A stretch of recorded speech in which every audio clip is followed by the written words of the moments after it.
Ivy Slater, and you're listening to Her Success Story Podcast, a show where gutsy businesswomen share their success journey.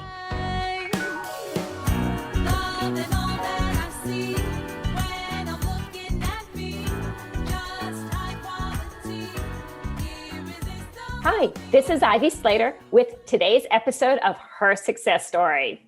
My guest today is Tatiana Tsoir. Tatiana is a CPA. She's a numbers expert with 15 plus years of experience helping entrepreneurs and business owners become the boss of their bottom line. And one of the things that, I love about Tatiana and we talk about is, it's the bottom line. It's not what your sales are. It's really like knowing the numbers in your business and the story it tells you and the importance of that bottom line. Tatiana is also she's a mother, she's an author. Her most recent book is Dream Bold, Start Smart. I'll say that one more time, ladies and gentlemen. Dream Bold, Start Smart. And I hope she shares some tidbits with us today. Tatiana, welcome. The bio is always much more interesting when it comes actually from you. So tell us a little bit of how you got started.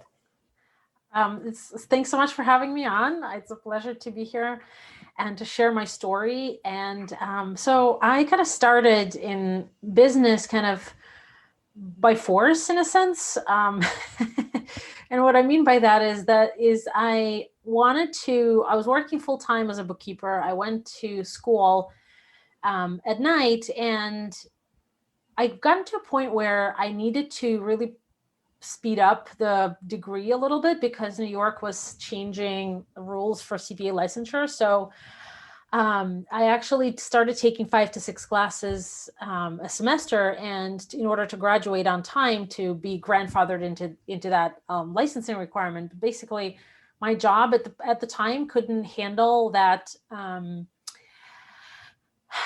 schedule. So what I decided to do was to find smaller businesses, several of them who don't need me full time. So you even actually got started as you were going to school, as you were getting your CPA, you knew bookkeeping. And I think, so often it's not even the haphazard business owner who gets started.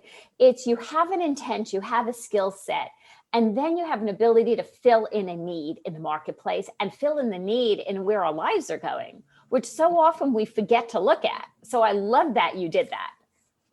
Yeah, and it was very fortunate because it allowed me to do what I wanted to do, to take the professors that I wanted to take at school, and also run my own schedule. And I got really good at time management. I wasted 0 time. And for 3 years, I basically went to school full time and worked full time in the terms of number of hours, but not full time at one job. And it was a great experience because I got a chance to work with different people, different industries, different leadership styles. And I learned a lot from that. And that was the reason that once I graduated during the 2008 recession. So nobody was hiring. So I took that year to continue working with some of my small business clients. And by the end of the year, I got a job at a CPA firm because I needed to get that experience for the license, solely because I've worked with small businesses as a bookkeeper. And I was really good at it. So I had no tax experience whatsoever before that. So I've worked for this firm for 2.5 years, but in the first 6 months, I realized that I don't like to work for someone else. Yeah, and it made sense because you were so used to managing and running probably wasn't even quote unquote a business per se at that point, but your life and your schedule, that you were doing the hours, but you were doing it on your terms. Yeah, exactly. And that was really in charge of your world. Yeah, it was great experience. And I loved that freedom. If I needed to take a day off, and especially as a mom now, I appreciate it even more because when you need to take a day off, your kid is sick, that's the freedom. You can take the day off. So now, how did you eventually start growing this into, the company you have today? Where, you're a mom of 2. What came first, starting building the company, the kids, and what transpired there?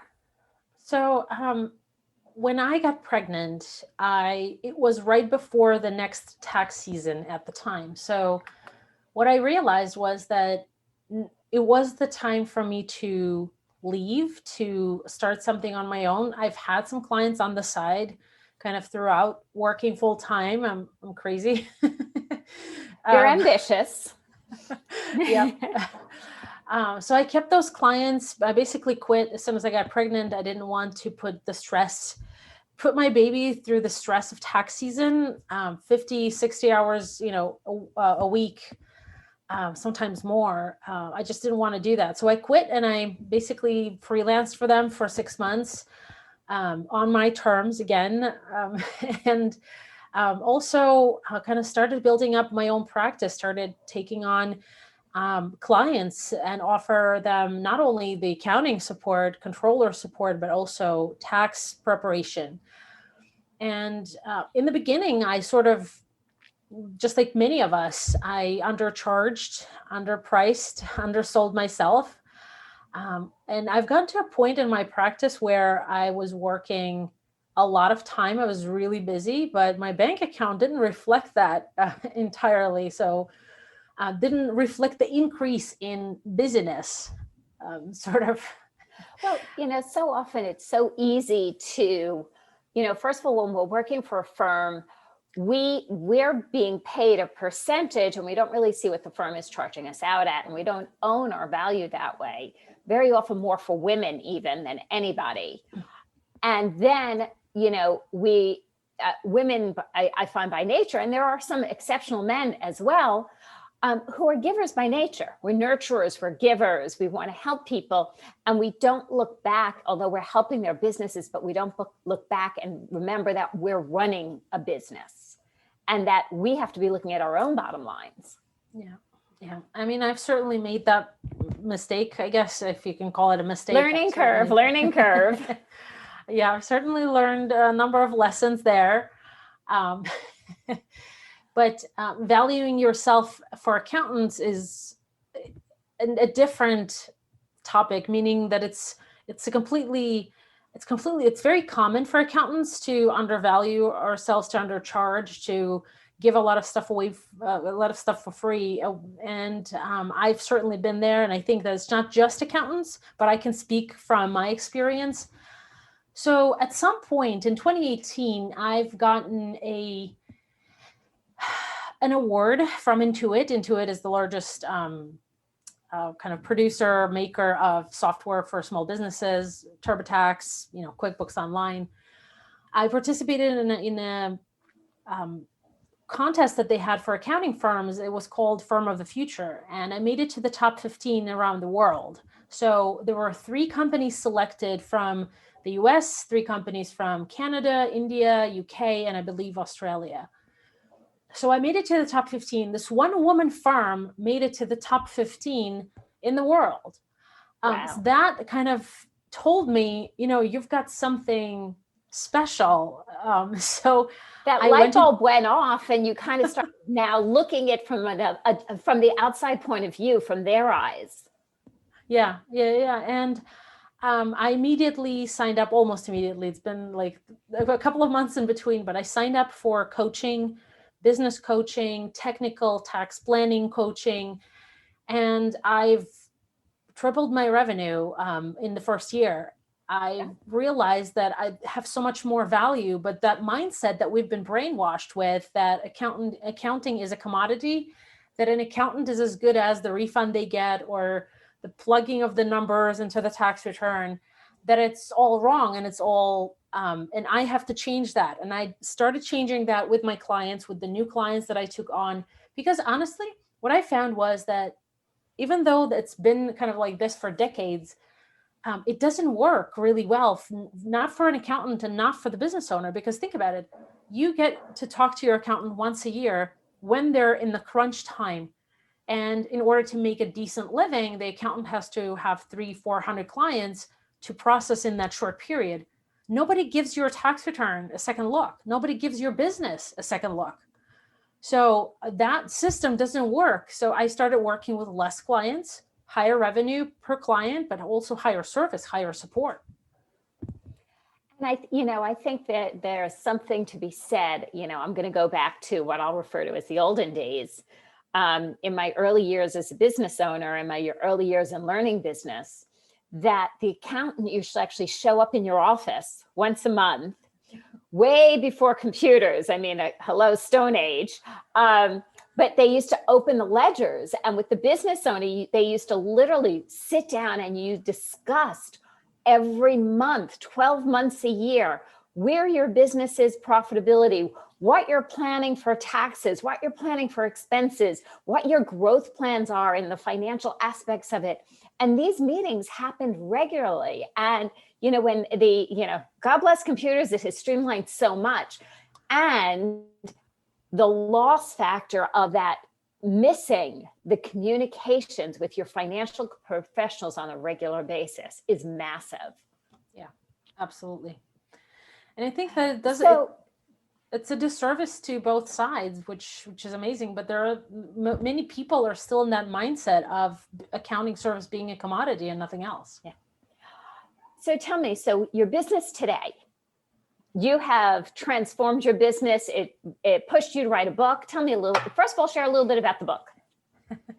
My book, Dream Bold, Start Smart, is for someone who has an idea for a business. Maybe it's someone who's coming out of the corporate world and wanting to make sure that they handle all the financial aspects correctly. Maybe it's someone who just have been a full-time mom and now wants to create something of her own.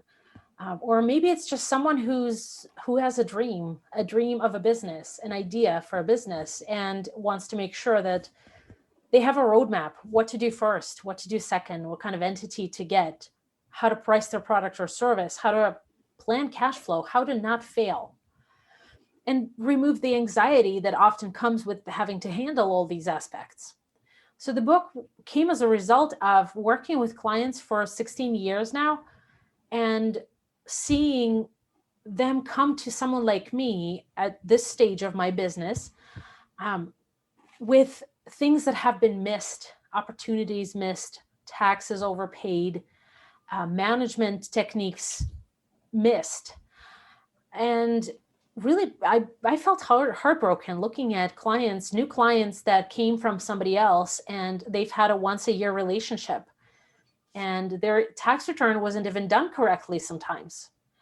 All of those heartbreaks amounted to this desire of wanting to have everyone who has an idea for a business skip that anxiety, skip that money and time waste that I often see, because by the time they get to me and can afford me, they've already missed out on all these things, and they're heartbroken and I'm heartbroken for them. So that's kind of how the book came about. And, clearly you're an overachiever. Okay. Because, we heard that in the story of, having to get this college thing done, so creating income in other ways, starting to take on clients. But I have to commend you here, because it's not easy necessarily. It's never easy to write a book. Okay. Writing a book is, some people say it's a labor of love. I say it's a labor of torture. And I've done two, and I'm on my third.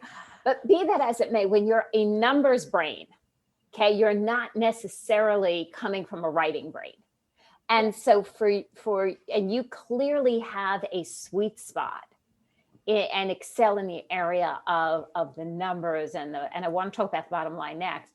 But I just really want to give you a huge shout out for taking on something that is not necessarily in the clothes you would normally wear, so to speak. It's in that really uncomfortable, itchy sweater of taking on writing a book. The first book, I don't want to say it was easy. It was not easy at all, but I feel like the first book, I've actually had an advantage because I've had all these client stories that I could share and prove my points. Now I'm thinking of a second book for kids, and I don't have that many stories, so I'll have to do some actual research. That's going to be even harder this time. So let's talk about the importance of the bottom line in business. There's so much out there that gets pushed of, 6 and 7 figure businesses and getting to X amount in sales. And, I'm okay with this, listeners. You could push back at me, but it annoys the crap out of me. Yeah. Because to me, it's never about the amount you're selling. If you reach $1 million business, or as you reach $1 million business and your overhead is 1.3, it's not so great. So let's talk about the importance, because I love you put that right in your bio about the bottom line. That's what it comes down to. We are in business to make money, to have profit. Yay! Seriously, yes, we are in business to make money. We're in business to build profits. And it's different from compensating yourself for the time that you spend, because if you were to hire somebody else to spend the time, you would have paid them money, right? But then you would still keep the profit. Otherwise, why would you even have a business? So bottom line is everything. I mean, if you think about it, I don't care if you are a $5 million company, but if you're keeping 50 grand at the end of the day, then it doesn't impress me as much. It impresses me if you have $1 million company and you keep 500,000. Yes, I'm impressed. I'm so with you. And, you touched on something before that I thought was really powerful, and it's about the energy you're putting in. And if you're putting in an enormous amount of energy, and at the end of the day, you're walking, at the end of the year, it's like 50 grand. And you have to say, where's the value for you? You have to look in the mirror and really look at yourself and dig deep down and bring on the support and the help in that professional support team that helps you transcend and I hate to, Tatiana, help me here, because I'm looking for a good word that helps you transform transforms the results. Yeah, I think transform is a great word for that. It's important to understand whether all that effort, all that energy is worth it. If you're just, walking away with little money with so much effort, then you have to rethink your business. And this is where oftentimes I found a business coach is great. They can help you transform that business quicker and save the time and money on your own learning lessons, I guess. I appreciate that. It's true, and I have worked with my fair share of business coaches, even though I am a business coach, because when I'm in my own business, sometimes I can't see my way out of my business, and we bring in, professional support teams, listeners, of people who help you see your business from an outside point of view. I have a ton of colleagues that I'm in with that we meet monthly, who are in the same fields in different parts of the country and the world, that we just talk about development and what we see going on in our industries. So, hats off to you for seeing that early on. It wasn't I never thought I needed a coach, but I was very wrong, because I could have totally gotten to where I am today on my own, but it would probably have taken me 5 or 10 years longer. And I think that's the key. And the same thing as far as bringing in a CPA and a financial strategist, because nobody's saying you're not going to get there, but don't you want the short road and not the long road? Exactly. So what, in this journey in success, what is the one tip you would leave our listeners with? My tip would be to invest in yourself. Sometimes it means getting a coach. Sometimes it means trusting into a program that will uplift your skills. But sometimes it involves paying for a course or a training. If I were to pick one investment in life that I would make no matter what, that would be myself. I think that it's important to remember that if you don't invest in yourself, then nobody will. I love that. And I think it's brilliant. How can our listeners know more and learn more about you and find out more about your book? So my book is available on Amazon, but you can also find a link to it on talktotatiana.com, my website. And that's the best way to connect with me. I have a guide, Side Hustle to Business checklist that you can download. And that's the best way to keep in touch. Listeners, this is an enormous amount of information that Tatiana is offering you. When in doubt, invest in yourself. When in doubt, know your numbers. Know your bottom line, know your profitability.